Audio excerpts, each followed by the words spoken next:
জয় তার, জয় জয় তার, জয় তার। নমস্কার, আপনারা শুনছেন কালী কথা।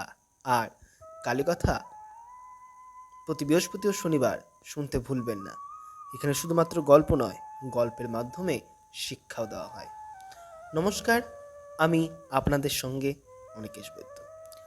আজকে আপনাদেরকে যে গল্পটি বা ছোট্ট ছোট্ট বন্ধুরা, তোমরা যারা এই গল্পগুলি শোনো, তাদের উদ্দেশ্যে বলছি, প্লিজ, আমার আগেও আমি একটি গল্প ছেড়েছি, সেটা ঠাকুর শ্রী রামকৃষ্ণ দেবের একটি গল্প, পারলে শোনো।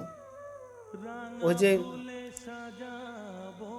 ভুতুরে কাণ্ড নিয়ে একটাই গল্প আছে, ওটা ঠাকুর শ্রী রামকৃষ্ণ দেবেরই গল্প, তিনি বলেছিলেন, তারই বইতে লেখা আছে, ওটা শোনো, ওটাও ভালো গল্প।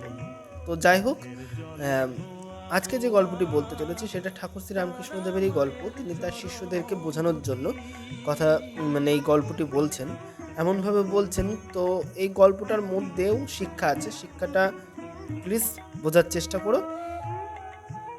তো বেশি কথা না বাড়িয়ে তোমরা যারা আমার ইউটিউব চ্যানেলটি দেখছো, শুনছো বা নতুন এসছো, তাদের উদ্দেশ্যে বলছি, প্লিজ আমার ইউটিউব চ্যানেলটি সাবস্ক্রাইব করো, বেল আইকনটি ক্লিক করো এবং আমার সঙ্গে থাকো। বেশি কথা না বাড়িয়ে এবার শুরু করতে চলেছি আজকের নতুন গল্প, ঠাকুর শ্রী রামকৃষ্ণদেবের গল্প। গল্পের নাম দুহাত তুলে নাচ। দুই বেয়ান ছিল, সাদা বেয়ান আর কালো বেয়ান। অনেক দিন হয়ে গেল দুই বেয়ানের দেখাশোনা নেই, তাই অনেক দিন কালো বেয়ান সাদা বেয়ানকে দেখতে গেল।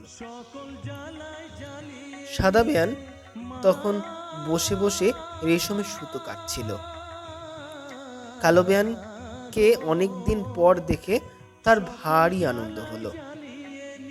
খুব আদর করে তাকে বসালেন।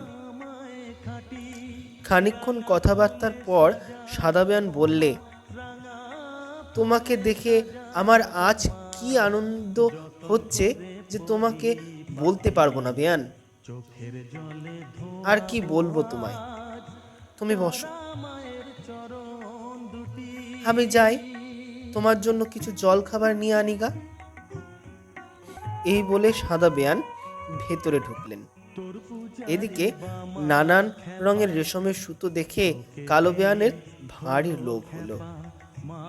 সে নাড়াচাড়া করে সুতোগুলোকে দেখতে লাগলো। শেষে লোভ সামলাতে না পেরে একতারা সুতো বগলে করে লুকিয়ে ফেলল সে।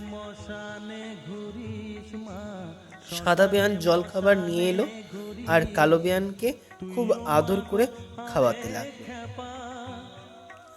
হঠাৎ সুতোর দিকে চেয়ে দেখলো একতারা সুতো যেন বেয়ানকে খাওয়াতে খাওয়াতে সে লক্ষ্য করে বুঝতে পারল একতারা সুতো রেশম কালো বেয়ান বগলে লুকিয়ে রেখেছে। তখন সে সুতোটা আদায় করবার একটা ফোন দিয়ে কি করা যায়। সাদা বেয়ান যে কালো বেয়ানের কাণ্ডটি টের পেয়ে গেছে, এ কথা তাকে বুঝতে দেওয়া যাবে না। তাই বেয়ানকে সে খুব আদর করে খাওয়াতে লাগলো আর কত গপ্প করতে লাগলো, কত পুরনো কথা, কত সব। তারপর সাদা বেয়ান কালোকে বললে, ভাই, এতদিন পর তোমার সঙ্গে দেখা, আজ আমার ভারী আনন্দের দিন। কালো বললে, আমারও ভারী আনন্দ হচ্ছে। সাদা বললে, আমার ভারী ইচ্ছে করছে বেয়ান একটু নাচি। তখন দুজন মিলে নাচতে আরম্ভ করল। সাদা বেয়ান দেখলো কালো বেয়ান এক হাতের বগল চেপে খুব সাবধানে নাচ করছে। তখন সে বললে, এসো আমরা দুহাত তুলে নাচি।